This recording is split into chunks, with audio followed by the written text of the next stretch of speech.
Hi guys, welcome back to another episode.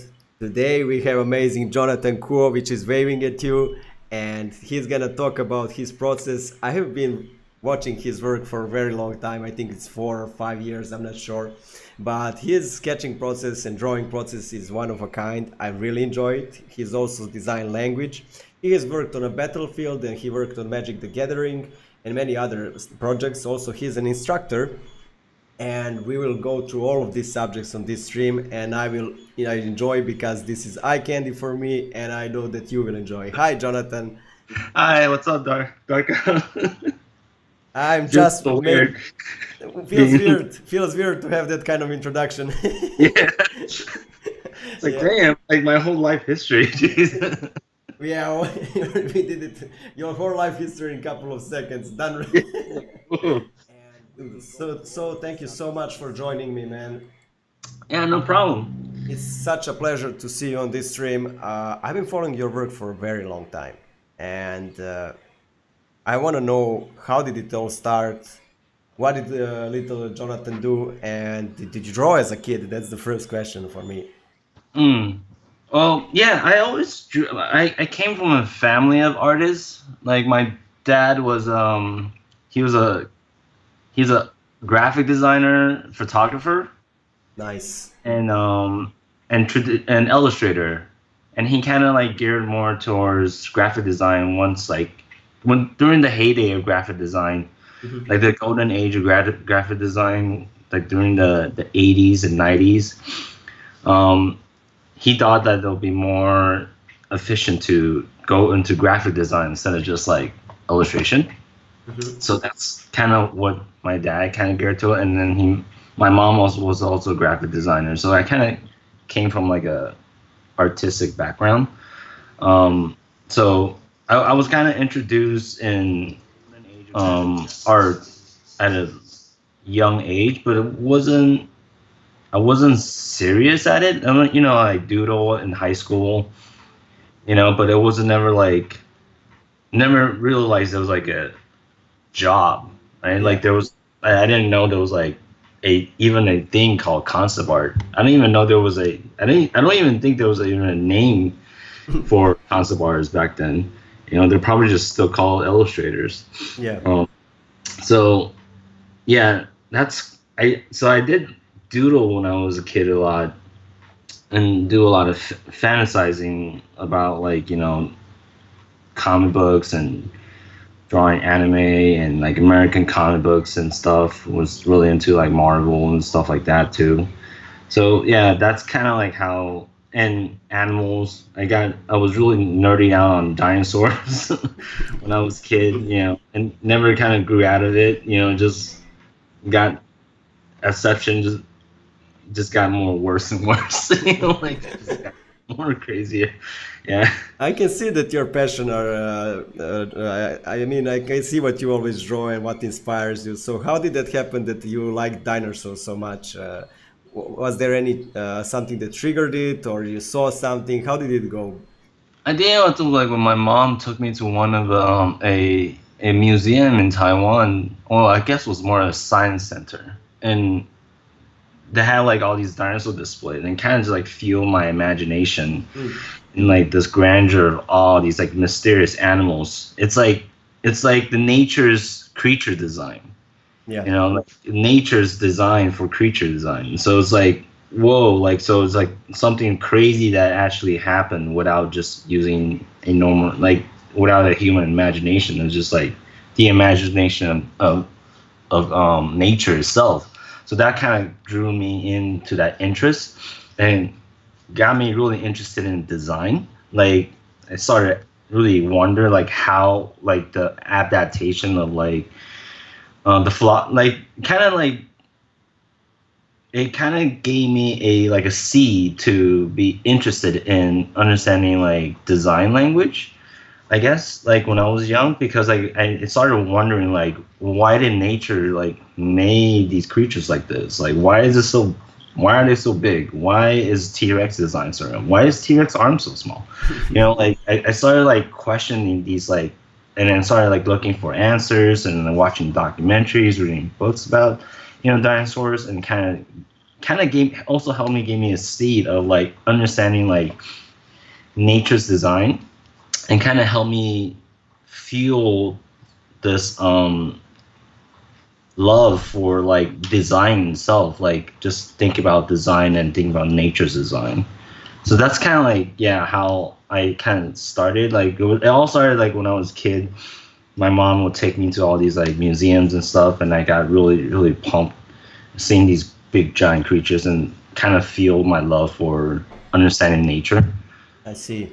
Yeah. So you were always exploring stuff because from what I hear you say, you were interested to know how everything works. You were interested to Yeah, know. I'm always like kind of curious. Like I kind of was trying to ask. It didn't always happen like that. I don't know when it actually started. When I started questioning, I think there was. Um, I think it was. I don't know. I kind of don't really remember like how I actually started questioning a lot of stuff, but I started just being very curious about like how things work, Yeah. especially in nature.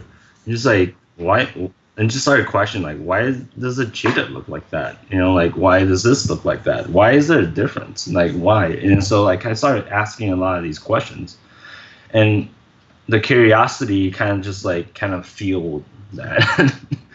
Yeah, dude, it's for me, curiosity is one of the biggest traits for any designer. And I think it's a very important trait to have in yourself because if you're not curious, you will not explore and learn new stuff or try to figure out new stuff with the curiosity. So I think that's a very important thing. What do you think about it? Also, your cat is behind you fighting. Oh, geez. Hey, Leo. Well, he's going. Hey, I'm doing an interview here. I must ask myself. There are always pets in my streams. Like this is the Yeah. fourth pet that's appearing in the stream from the behind, and he's looking at the camera. So yeah, Gee. Okay, sorry about that. no worries. Yeah. Um, I think curiosity is very important, especially in our industry, because I always tell, and especially I also tell my students is like, we're, I always want to give them a mindset that we are not artists. Well, even though we use our technique and skills. Okay, Leo, come on. He's loving the bed right now. Okay. Um, so I always tell my students that we're not really artists. We're visual problem solvers. And Yeah, then, dang, okay, no we're worries. visual problem solvers. Curiosity killed the cat. So he's Yeah. appearing at the right moment. At the right. Yeah. So yeah, we are the problem solvers. I completely agree. And dude, how did that help you evolve your career? That's what I want to know. Um. Well, it helped me a lot to try to understand, because when I first started in industry, I was still pretty like new. Like I was really, like really green, so I really didn't know a lot. I had to learn a lot of like understanding how to like deal with clients and deal with people Yeah, and directors. And when you come out of art school, you feel like, oh, you're an artist, like you come out, and then like once you get into the industry, you realize like, oh geez, like everything that you thought you knew about being a concept artist was kind of like flipped upside down, and that's why I kind of always want to stress that we're not per se artists. We just use art techniques to solve a visual problem. yeah, And I think one of my friend James Pegg, he says it really well. Like we're basically visual scientists. mm, Like basically we're trying things out. If it doesn't work, we have a theory, like about it, and so then we'll try it out. We'll try the theory. If the theory doesn't work, we'll try another theory. And then if that pans out and that works, and then we could get paid. yeah, yeah. True. Yeah. You have to investigate and try new stuff. So you mentioned Yeah. that you So we're studied. kind of like visual scientists in a way. Yeah, Oh. I like that term. I like how he said it. So you studied art school. Yeah, I went to like, well, actually, I went to Mount Sac Hmm. I got out of college because I didn't really know what I wanted to do.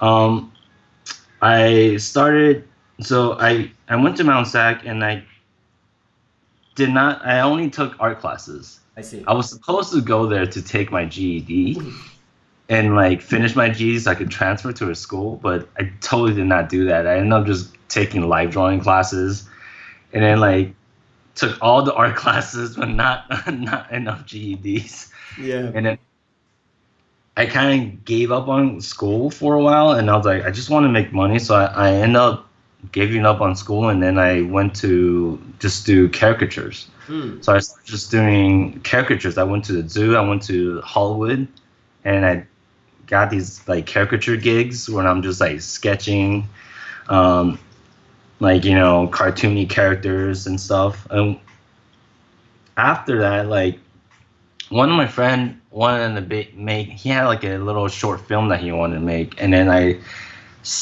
he asked me if I want to work on it. So I was like, oh sure, I'll start working on it. And then once I was working on it with him, I realized like, oh shoot, I suck. Like I was like, oh dude, my art really sucked. Like I can't articulate, I don't know. Like I was like, okay, I really need to go back to school. So I started being more committed to like really learning the craft instead of just kind of getting by with like just regular caricatures and like random stuff like that, like really small minor stuff. So I kind of just like I really need to like boggled in and like really and commit to like you know design for entertainment. So I went to Laguna College of Art and Design, and I applied for all these other schools, and the reason why I went for Laguna because it was the cheapest school I see. available at the time, and also it had a lot of um, art center teachers. Hmm. Or they also have a lot of art center teachers, and they also had a lot of art center graduate that end up teaching there.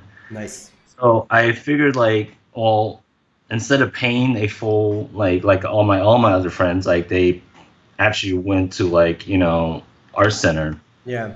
pay that money, and I saw that amount, I was like, oh, okay, never mind. When I found Laguna College of Art and Design, I saw that there was a lot of these like teachers that had the same discipline that went to art center. So now I was like, okay, I should probably try here and learn over here. And they also have like a really good traditional painting background for the school. Mhm. I thought it would be a good choice for me to actually do that. Um, so that's how I ended up going to Laguna. And when I was in there, I basically um, still wasn't 100% sure what I want to do, but I knew I wanted to be in entertainment. So I there wasn't any like concept design courses. There wasn't any um, kind of courses like specially for concept art. See? So there was the closest we had was entertainment and like illustration. It was like a hybrid major, so like it was a animation slash illustration. I see. So you kind of take a little bit of the animation courses to understand how to animate, and then you kind of take another half of the course where you learn illustration. So I kind of took that, but I didn't feel like I really didn't get much out of it. I try to get as much as I can from the teachers, and Was it yeah, it was was pretty it a lucky. character animation or the which what kind of animation were they teaching there? Yeah, it was character animation, but for my class was basically just learning basics of animation, Yeah. and then you kind of just go more in depth with like illustration. It's just Mm. more like how to like paint, how to like um, design. Do you Uh, think it helped you that you learned a little bit animation? it did. It helped me.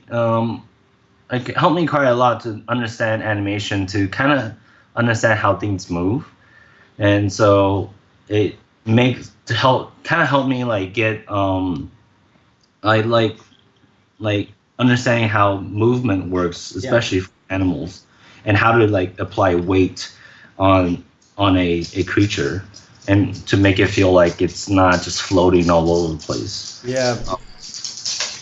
I think it's very important to have that kind of knowledge because I studied a little bit animation for myself and it Hmm. helped me understand exactly what you're saying, and that's how the objects move and that balance when they are moving, and to feel grounded. It Yeah, yeah, doesn't matter if it's a creature, a character, or a cyborg, or a robot, or a mech. There is always that fine balance when it's walking, and so it feels like it's on the ground. And yeah. that was my experience. What I wanted to ask you is, I just googled the art center tuition, and it's $40,000 per semester, if I'm correct. If I'm correct, which is really insane amount of money. That was even more than I think I remembered when I was in college. Yeah, this here written in 2015 it was 20,000, but now Mhm. it's 40,000. I mean, art center is for me the place to be. I've never been there, but I heard stories. It's if you can go to art center, it's a really good thing for you. But yeah, the price is a little bit high. Yeah, I always kind of stress like to tell people it all depends on the person's like personality. To see if they really think that that school is good for them. And my kind of go to for to give advice to what school you want to go to is always like what kind of ask yourself what kind of personality you Mm, have. Like if you are more like a self motivated and you almost don't need a grade to kind of push you, and you don't need to have that, oh, I pay money on this, yeah, I have to like finish it. And then you could just kind of like self motivate and be self you know like pushing to like force yourself to like do all the work. yeah, Then I would suggest like maybe art center and any other college is not right for you. You could just probably take like go to like these like specialty schools like CDA, Brainstorm, LAFA, or CGMA, like all these like online school and like these specialty schools um, will do wonders for you, because like you don't need to pay that much amount, because you're self-motivated. yeah. For me personally, I'm a lazy artist, but I always like to explain say like tell people that I'm like a self-aware lazy artist. Ah, okay. I know I'm lazy, so I know I need someone, or I need like a motivation trigger for me to do something. So if I say yes to a task, if I pay that money for that school, I'm gonna be motivated to commit. Mm, So because I know I need that to force myself to do the work. If I don't have that kind of like mindset, then I'll be like, I'll just lay in bed today. yeah. Like, So um, you need something to chase, literally, something to you need to see the finish line and stuff like that. Is it that kind of? yeah, yeah. So that's why I kind of chose the college route, because Mm, I know like if I put that money down, and if I take that money out from the bank and I put it in there, and then like I know I'm gonna have to force myself to like mm, complete the school, and complete and get an education out of it. So that's kind of how I kind of looked at it. To I try to, because I know I'm I have a tendency to be lazy pretty easily. So I always want to find places or people that that know they can like hey, get your ass and get your shit in order, and doing the start doing the work to kind of yourself. Yeah, I see. Yeah. That is a very interesting subject. I'm glad that we touched it because I used to studied in Serbia, BA, then I started in Italy, MA, Masters, and Hmm. I was surrounded always by people, different kind of people. And when we are speaking about laziness, there is always 50% of people that don't want to be there. There, somebody maybe paid for them, Hmm. somebody told them to go there. But what I want to Yeah. touch the subject is you're also an instructor.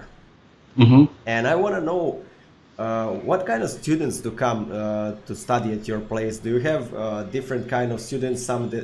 So, with what kind of the students are the best ones for you? That's what I want to know. Um, Self-motivated or somebody who also pays, but he needs to finish. What kind of students do prosper the most in your opinion? I would say self motivated is always for a teacher is always inspiring to see a motivated student, because like teachers are human too. So like if the student don't care, it gets it's harder for a teacher to care. But it's to granted, like a teacher's job is also to help motivate the students, but it can give a wear and tear on you for a while if and like everything you do, like they're just not motivated, and so you're kind of just like, okay, well, why am I even trying, right? Yeah. But I would say like self-motivated students are always easy to work with. um I don't generally have like a preference of either self-motivated or I need I need to push a student. And it all kind of, because everyone's different, like every human being has like their different mentality, there's different situations in their life, so I kind of have to treat each student like individually in a way, to kind of like, okay, this guy needs more holding hand for now, Mm. this guy don't need to hold hand as much, and this other guy is a little more in between, so then like I can like assess who needs like what. um One thing I really get a kick out of it is when like students like can starting to like, you can see how their like light starts to shine, like their light bulb is like, oh, I really started getting what you're trying to tell me. And then that's always a really cool like like feeling and experience when you kind of see the students like understanding and getting better, and sometimes even getting better than you, and then like it pumps you up as an artist. It's like, oh, that's really awesome, like like that, the fact that the stuff that you're like sharing, like he's like taken to a whole nother level. Yeah. And so it makes it like even more like, it helps me even get more pumped up and more excited about like, oh, that's so cool, like you know the, your ideas are like fleshing out so much more better.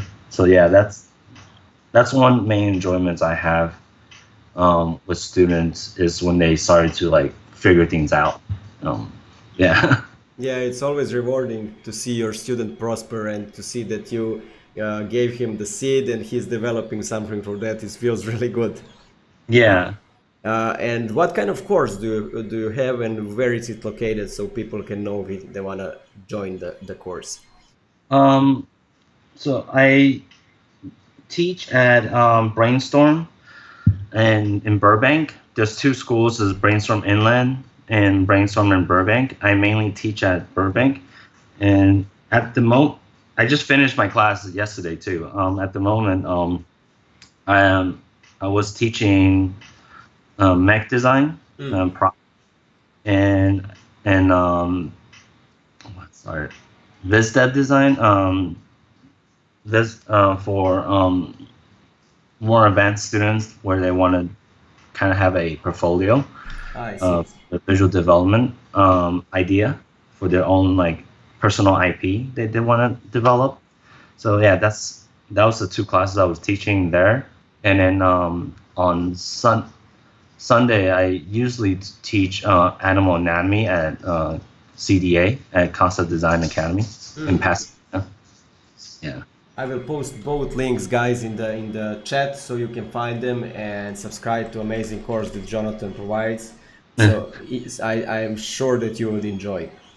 And what I wanna know is, so your drawings, what I like about them and sketches is that they have such a loose lines, Mm. and you do them quite fast and precise. And I want to know a little bit more about that. How did you develop that skill? Because it is, for me, very important skill to have, and that's a line drawing. And Yeah.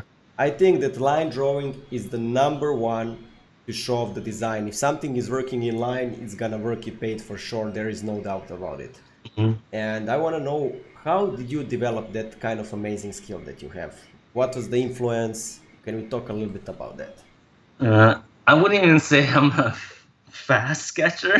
Okay. I feel like I'm super slow. I named the stream "Speed Up Your Sketches," so I will have to Yeah, rename it. I saw the YouTube title. I didn't notice that you wrote how to speed up your skills, and I read it. I was like, I don't know if I could help you with that. I feel like I personally feel like my sketching and my technique are usually very slow, but I always try to remind myself, and I always try to tell my students is that slow is smooth, smooth is fast. And this is like a judo term, and I think the military sniper kind of adopted it too. And I try to remind myself this, and I also remind myself, I call it the triple R. I got this inspiration from this crazy military guy called Jocko, and he has like a crazy podcast, talks about war and like crazy, like he interviews like military guys. Crazy.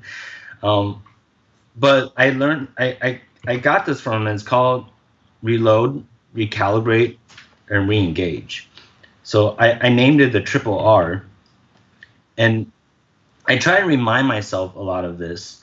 And basically what that means is like, when something bad happens, you just reassess yourself and reload, just regain your energy, recalibrate. So reassess, why do you not like the drawing that you're doing or the design that you're doing, and then re-engage. So now re-attack the problem that you already recalibrated.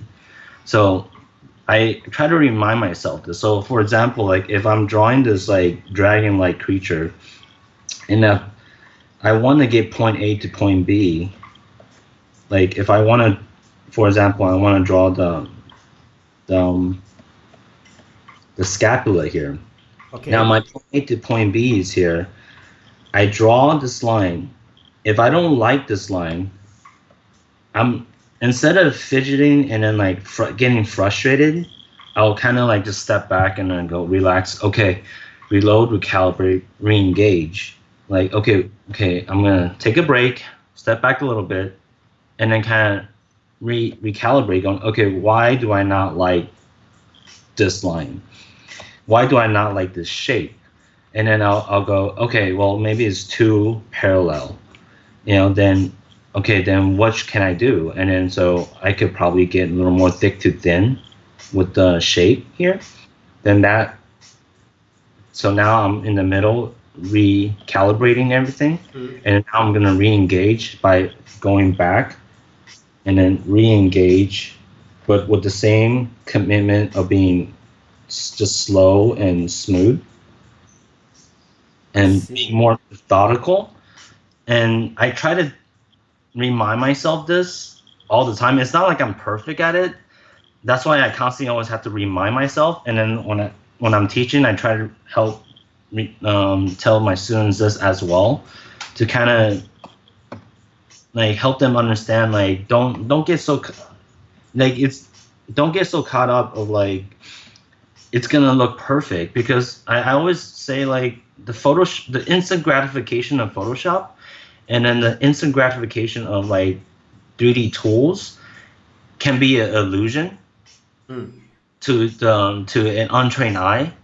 So then, like to a new artist, when they see using a Photoshop or using photo batch technique, and then or using a Blender tool, it can feel like it could be finished really quick. But you have to keep it like reassess back and realize that that's just a tool that makes things really efficient, but doesn't mean that your work is done. You know, so I try to remind myself like, okay, like I should be more patient, and then just like reassess and recalibrate and re-engage every step I do. So then that way, like I can be more methodical every time. And I'm not, and it sounds like I got this figured out, but then it's more like I'm just constantly reminding myself that. So then I can be like, okay, I fucked up. I try to ask those questions like, okay, I fucked up. Where do I fucked up? Where do I want to be? And then and give myself a game plan, so then I'm more efficient. The next step when I go, so I'm not like just kind of like scribbling and doing it. Hopefully I get like one drawing right. You know what I mean? So yeah, it's kind of like how I approach sketching and how I approach like doing concept art and doing design is try to prep myself and then like try to give myself time to really think of my moves and like what my goal and what I want to do. I see. Yeah. Yeah, I see. That's really good subject to touch because when you said untrained eye and somebody who's not doing professionally art, it looks like a magic to people, and Yeah. to students it also looks like a magic. In one way, it is magic, but there are a set of rules that make it look like a magic. So that are reload, recalibrate, re-engage. I think it's a very useful tip for everybody who's watching this stream, and because it makes you it tells everybody that this you have to be mindful and Yeah. you have to take care what you're doing. So uh, I know a lot of artists, younger ones, and they try to doodle like you showed in the last sketch, to just doodle, something will come out. Okay, Hmm. you can try to do it that way, but there is a fine balance between doodling and knowing what you're doing. Yeah. Yeah. And it's not bad just doodling. I'm not trying to say that doodling is a bad thing. Like if you have um it it's fun to just kind of like, hey, see what I can come up with, and that's great. But it's also that's just one part of the discipline. Um, I, in my opinion, I think that you should also have like a strong game plan also. So it's kind of like having two weapons of your arsenal. Like if you get the luxury of like having it when like an art director comes at you and say, hey, just have fun. We have like, whole month, to like figure this out. I'm like, okay, then you got more leeway. Just get, let me see if I could just like doodle and see what happens. But if there's like situations when it comes where it's like, hey, we need this tomorrow, then I think that will be more benefit and for to have a game plan to like, like, okay, I need to do, so I only have, tomorrow, I only have one day, and tomorrow I need to get done. So I need to spend an hour doing reference gathering, set out my game plan, and then like find the right reference in terms of like, okay, what type of style that the director wants, what type of mood, you know, what artist was he was like referencing, what creature he wants, what environment he wants, and so on and so forth. You kind of hit those questions like in a few hours, and then like the rest of the hour, you set up your game plan, and then you go, okay, I need this type of photo, I need this for mood, I need this for textures, and and then you lay out your game plan there. And then like if there's like an extreme angle, and then you know that you're gonna have more time to try to like, you're gonna have a lot of time. Like you're gonna know you're gonna spend a lot of time fidgeting, trying to figure out the camera angle and the lighting. Then I'll go into like a 3D program and then like model it, and so I could get a good reference for myself. So I don't need to fidget too much on that situation. So it all depends on the situation of the task, I would say. Like if a task is, you get that kind of like freedom to play around and have like a lot of leeway, then yeah, it's really good to have just scribble and just like see what cool stuff that you come up with. But if a task is like needs to be done really quick, it's always, at least from my experience, it's always good to have a game plan and know where you're gonna go, so it's more clear that it's more clear visually that if this is going the right direction or this is not going for the I right see. direction. Yeah. Speaking about game plan, what kind of game plan did you have once you finished the university, and how was your first gig in this industry? Oh, my game plan was, because once I got out of school, I was still not quite sure what exactly, like particular. I was sure that I want to be a concept artist, but I wasn't 100% sure what type of concept artist I want to focus on. Like, do I want to be more commercial, where I'm focusing on like I could do almost anything, or if I want to be like less commercial and more like focus on like my passion, like only doing creatures and only doing um, character design and mech design and that sort. So I wasn't quite sure when I got out of school. So when I was when I was applying to a lot of these companies, my portfolio was very scatterbrained. Okay, diverse, very Yeah, diverse. You had a lot of stuff in it. There was a yeah, I lot had of like a bunch of stuff. I had like cute stuff. I had graphic design because my dad was a graphic designer, so I had little graphic design for some reason. And then I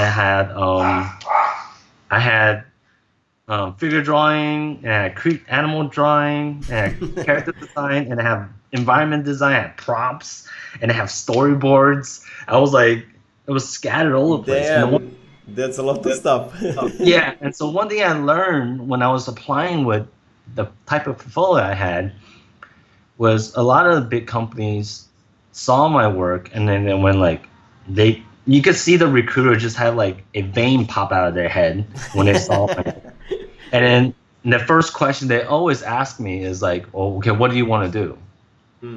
It's like, and then I think, and this is just my experience, the worst answer that you could give those recruiters is I just want to get my foot in the door, you know. And their vein, they'll have extra veins popping out, you know, just like, "Oh, I don't know what to do with this kid," you know, like, But that's an honest answer for someone who is a kid, you know. I just want to yeah, enter the industry. I want to learn. I mean, for me, that's an honest feedback. yeah. And but one thing for recruiters, what the reason they don't like that question, because they are basically trying to check off the list of what the director wants. So if you don't fit the checklist, then they don't know where to put you Yeah. in that category. So they don't even know where to put you, and they're not sure if you like what you're gonna be liking what you're doing for a long time. Especially these big companies, when they want to like hold you to that position for a while at least. So when I first started, I really didn't have a game plan, but I learned it really quick that, oh shoot, I can't just say like I want to get my foot in the door. I need to be more clear what I want to do. And so I kind of have a realization after doing like a like several interviews where I realized that okay, I need to kind of tailor because I know, and that's when I started realizing my personality. Like I'm kind of like slightly scatterbrained. Mm. I could get very into one thing. To once I get really into one thing for like a month, I will jump into another thing. I really get into that other thing, and once I get really into that other thing, I'll jump into another thing. So I kind of like have a circle of interests, like, and I'll kind of jump into one really and commit to that interest, like nerd out on it a lot, and then like get burned out on it, and then jump into another one and get burned out on that. So I realized I had that kind of mentality. So when I realized that um,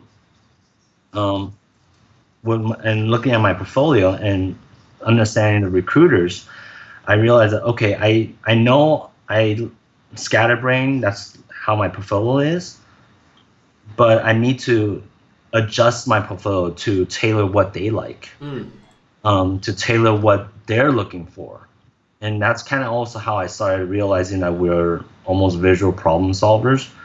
We're not showing like what we can, like they want to know like what can you help them solve their problem. So I started like organizing in other companies that are more just tailored for like environment art. I'll just like organize my portfolio for that. And then for smaller game companies that have a lot of different IPs, I kind of just kept my portfolio like as it is. So that way, when they see my work, they could go, "Well, he could do cute stuff, and he could do sci-fi stuff. So let's hire him early on to do the cute stuff, so we could wrap up that game, and then we could do on this new IP." Mm.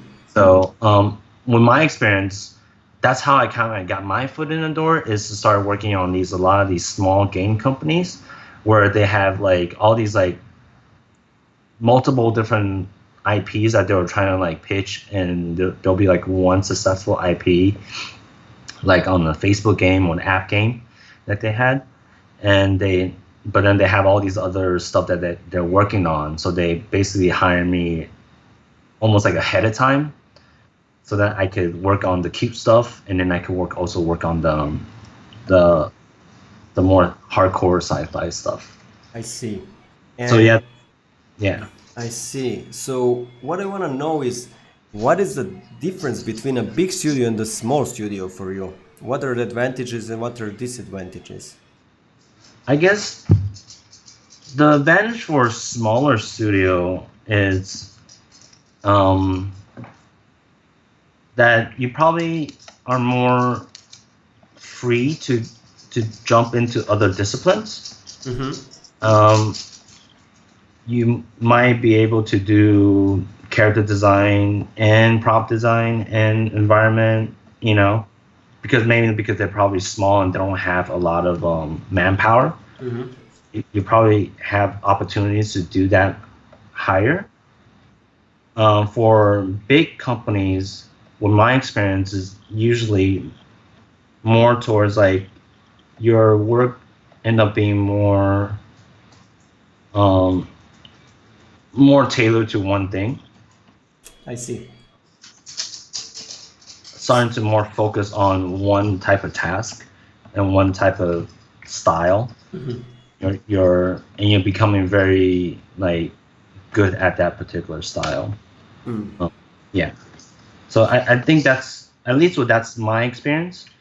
With the companies I got to work with was mainly the bigger ones are usually they want to like make sure that you like this particular style, or like they really want you to like this particular game that they're developing.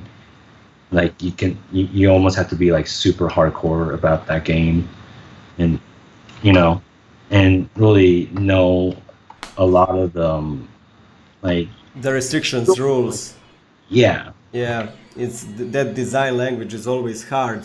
I mean, Hmm. for anybody, like I think it's in every industry, and students and younger ones don't understand that once you enter any kind of design company, games, movies, cars, industrial design, there is always brand restrictions that you have to follow. Yeah, yeah.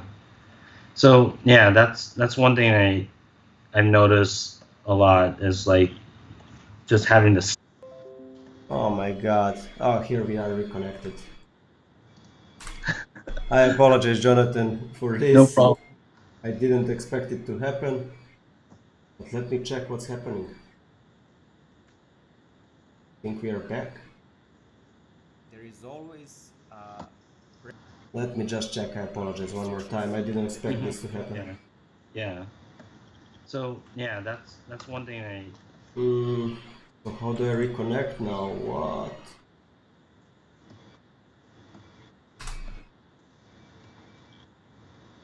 Just a second, Jonathan. I apologize.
Okay, guys, we are back. I apologize for my Serbian internet. It died because of the storm.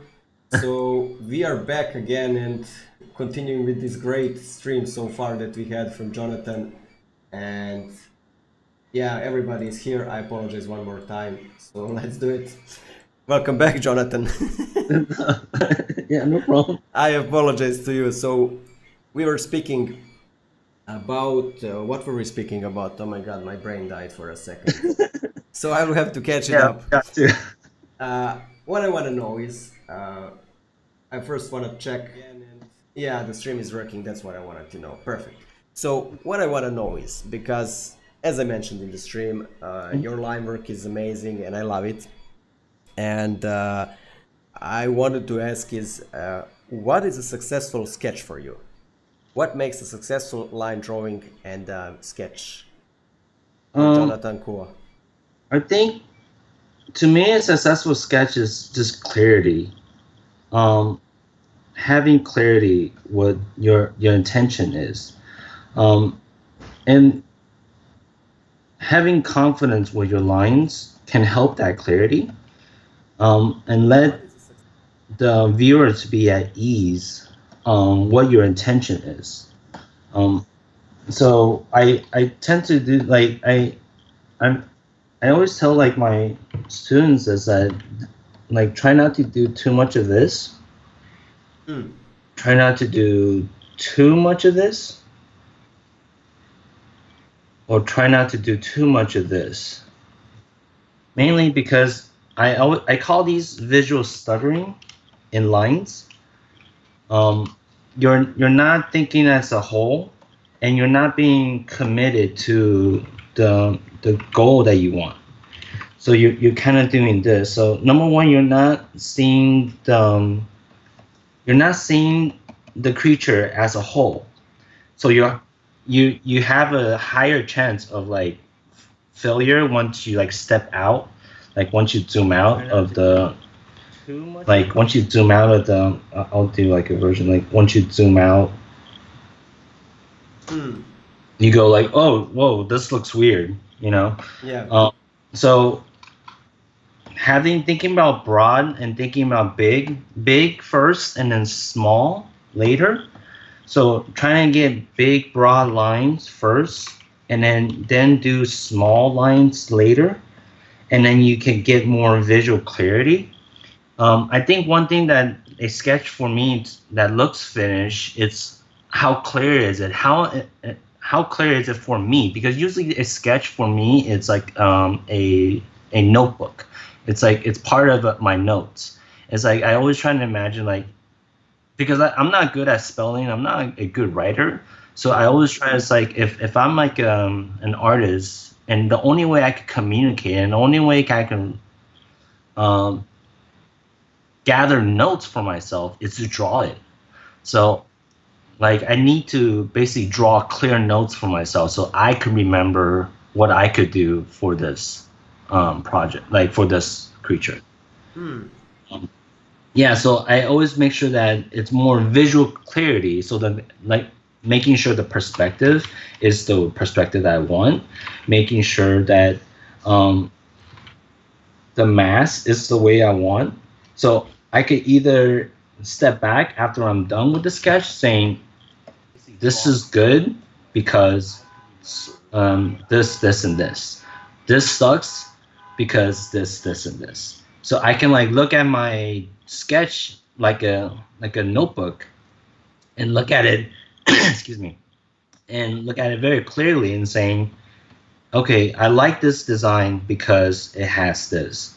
I don't like it because it lacks this and this. And then for me, I had to like draw it out very as clear as I can, so that way I have a visual note to go by, and so for me to actually pick on.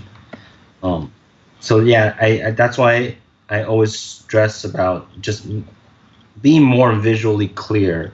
So I always try to have more clear lines, try to be more direct, and try to be more confident. So then it's almost like writing neat when you're like if you're scribbling, like trying to jot down notes, like this Hmm.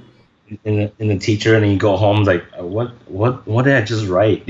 Like and then like you're trying to Doctors like would read it. Doctors can read that. You yeah, know. yeah, doctors can read that, but not everyone can. So it's kind of like I'm treating myself like a person that cannot. Or I'm kind of treating myself as like a viewer that has no art knowledge, and so I want to make sure that the non artist me understands what the image is presenting. Hmm. So I want to make sure that the image is clear. So I want to give a kind of sensibility of ease to the eyes, going understand like this line is important because I did a couple of times on here. Hmm. This line is important because I'm selling overlap. This line is more important because it's on the bottom and I want to indicate shadow, or a sense of depth in line drawing. So it's kind of like that. I want to make sure like there's clarity, because when I sketch, I kind of just think of it as like a visual notebook, a visual note for myself. So when I want to take it to a further, if I want to take it to a like photo bash this, or if I want to model this in like a gravity sketch or like Blender, then I could be more clear of what my direction is. It's always for me. It's always trying to just set up game plan for myself. So like even in sketching, like I'm basically trying to make sure like, okay, what creature am I doing? I want to first sketch was like I want to try to see if I can do a light creature. So I kind of had that um, thought process. So right now it's like I want to see if I can do the same type of similar head, but with a more heavier creature. So I want to think about how I apply my thick and thin, how I apply it with my soft and hard edges, and what is more important. Like I want the face to be important, so I'm pretty sure I should go back and then get more emphasis on my lines to show that this part is important. And it's not necessary for people's eyes, like for people to show. It's more almost for myself, to know like, okay, this is a reminder that this is important and significant. This line is a reminder that this is a cheekbone that's going to be popping out of the head. And this heavier line is a reminder that the thickness of the eyebrow is gonna be on top of the eye. So it's all when I'm sketching, I'm trying to just making almost like mental, like these like little notes for Mm. my. So I know like if I need to take this to further, I could take this to a finish, and when I put in photo, like when I take a photo texture, I can go, okay, I need to find um, a photo of an animal that's probably has a perspective like going this way. I need a tricep, and I need a tricep that has an overlap that's like this. So it's kind of setting me up like a game plan to know what type of photo I can even get, uh, um, and what how I can use it for my models and stuff. Yeah. So you're making conscious decisions and you're going that steps which are very important. As we Yeah. said, it's not a magic, it's steps that I have to go and keep on every painting so I make it Yeah. successful. Thank you so much for showing this because I know many people will enjoy. I'm really enjoying watching you sketch. For me, I always say that initial sketches and sketches this kind of that you do, for me, they're one of the most important and the best thing about design because they show a soul of an artist. And I'll repeat it again: if a sketch is good in a line work, Hmm. the rendering is gonna be amazing. So there is no avoiding it, guys. I mean, there are some guys that work immediately in a color, immediately in black and white paint, but for me, the sketches are the best thing about design. Yeah. I mean, personally, I think sketch is a good just a good note to have. I know I do know like some artists out there that don't need notes. Their notes can be stored in their brain library and very easily. And they could like start painting or start like doing like photo bash right off the bat, which that's perfectly fine if you have that capability to have like these mental notes in your brain and you're able to remember a lot of this very easily. But for me personally, I have very struggle every time when I don't plan something out. Every time if I'm painting or any task at work, and when I don't plan something out, it's just like it goes horribly. It Yeah. just looks crap, and so I always want to plan at least some type of plan out. So my sketches are always just being trying to do that, trying to set myself a game plan. So if I decide to use it, I can use it. If I don't like it, I can be almost very clear why I don't like it, and I could be very adjust like break down, becoming like an outside person of my own work, and then kind of go, okay, it sucks because it has stumpy legs. Mm. It sucks because the thick to thin wasn't enough. The the size ratio is not balanced for me, and this is working. And like right now, I could see this objectively. Is like, is this hitting the first read? Like, so I could see it like, well, yeah, it's kind of hitting the first read of like simplicity of the design of the creature. Is it hitting the second read? Like, and is it hitting a third read? Like, is there enough detail in here to kind of let the audience be more engaged? Right now, to me, it feels like it's only hitting the first read. So then like the audience could go, oh, this is cool. All right, I'm just gonna go now. You know, I'm gonna go, do something else. But if I want to hit the second read, so now because now I'm trying to be very clear with my drawing, I could be almost objectify myself and go, okay, I need to probably add more like detail and smaller shapes, maybe on the emphasis area where I want the audience to kind of like be more invested in it. So it's almost like, hey, you like this design? Well, don't go yet. I Mm. got more to show you. Mm. So So now they're invested in the first read. So I always kind of treat it like this. I also treat it like this. It's like the clean silhouette that what I'm doing right now. It's like a 20-pound weight of the design, and that's for the human eye.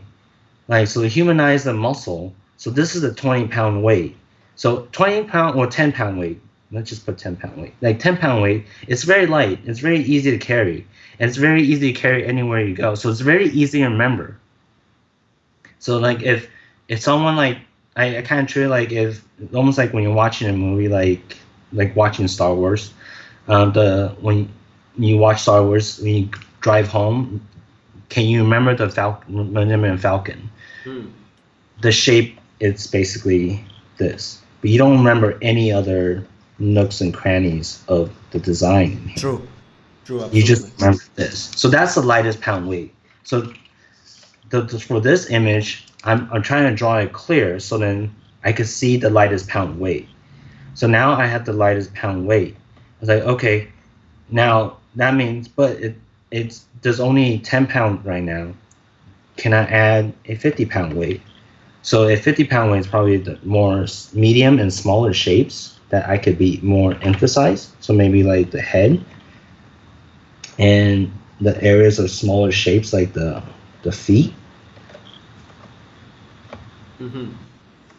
And okay, now I kind of got this part kind of down. Can I go a 70-pound weight on it? Then okay, then maybe that's a more smaller shape, and that's more detailed stuff that I can go. So I can go a little more detail, and then get more emphasis on like wrinkles and a little more like the bumps and rubbles and rivets of the skin.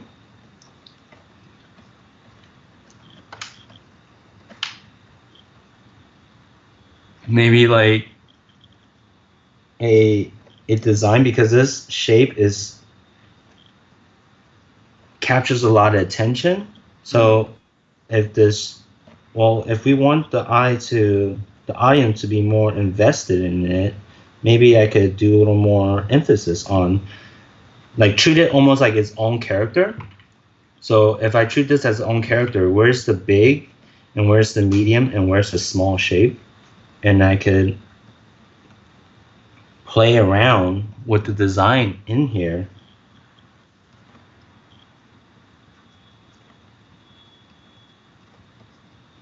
to have that balance. So I'm not saying that I'm always successful with this way of thinking, but then this just kind of helps me kind of take it step by step. So like, okay, now like 70-pound weight, it's there. No, 100-pound weight is like just going crazy and detailing the crap out of it, and just kind of get more noodly and get more information on the areas that I want to emphasize. And I'm kind of just doing the head just as example. But yeah, that's kind of how I go about in like drawing clarity and understanding my lines. Just meaning start simple, start broad, start big, so I can have like for myself I can see it very clear with my 10-pound weight in my eye, and I could go, okay, does this work? Is this capturing the visual interest of my first hit? If it is, then okay, can I go further now? Can I add more weight to it? Can I add more, complexity to the shapes? Can I add more muscle structure? So use the muscle structure to help me add complexity to the shapes. So that's kind of like how I all try to go about my sketches. Is kind of like just take it step by step.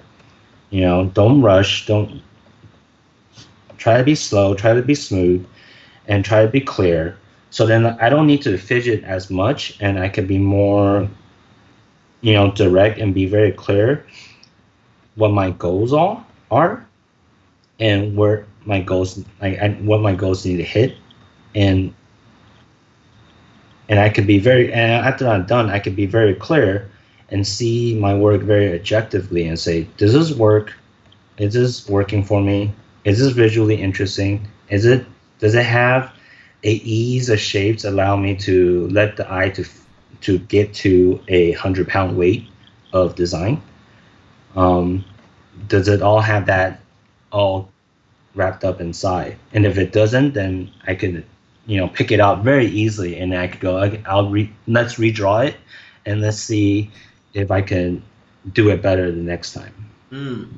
Thank you so much, Jonathan, for showing this. I'm very grateful to see the process and that you explained it so good, because it was really explained on a professional level how it should be done. And I know that, guys, whoever is watching this, I know you're super grateful for this. So I will say thank you for you also. Thank you, Jonathan. And yeah, this is really good stuff for people, because it is foundation plus advanced stuff that they should learn if they want to become successful in this industry. Yeah, And it's just um I mean, I always say, like, if once you get more, the more and more you get more comfortable with this, the more, and then the more this information is, you're able to store this information in your brain. It's perfectly fine to not having to do all this. Like, you could just jump in with more rougher sketch. Sometimes at work, do I don't try to tighten up my drawing as much. I kind of just did my at work. My sketch is probably almost just like, it's more like this, yeah, but because I can already kind of see what I want from this doodle, then I could just start, taking it to a photo batch or start modeling in a 3D program, and I could just use that tool asset for me and get it done quicker. But when something I'm not comfortable with, and something that I feel like I'm still new at, then I'll kind of go back to this type of stages for me, to help me, like, understand each step by step. Because to me, I feel like I'm a very impatient, slow drawer. I will have to change the name of the video now for sure. So I try to make sure that I don't like fidget too much, because I know my energy is gonna run out soon. I see. So I want to make sure that every step I try to be very clear as possible in every step, so that way I don't need to fidget as much, and hopefully I'll get something right. Nice.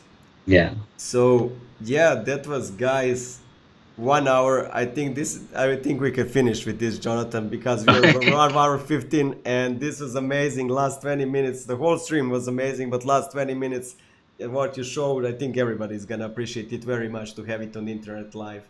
Thank you so much, Thank guys. you. Thank you for having me. No, anytime, man. You're such a talented artist and designer. I love it. So, guys, this was actually episode 17. Jonathan KUO. We need to change the name. It's not to speed up your art process. It's gonna be different name, but I'm sure you're gonna enjoy this episode. Thank you, Jonathan, so much for coming and joining us and showing us all of this amazing stuff. Thank you so much. Thank you so much for having me. We will repeat this once more for sure in near future. I think that people will really enjoy this stream. Thank you. Yeah. So have a great day, Jonathan, because I know that the day is starting there in Los Angeles, and here there is a night starting, so it's 10 p.m. Have a beautiful evening, guys, or a beautiful morning, whichever part of the world you are, and have a beautiful day. Bye. Thank you. Bye.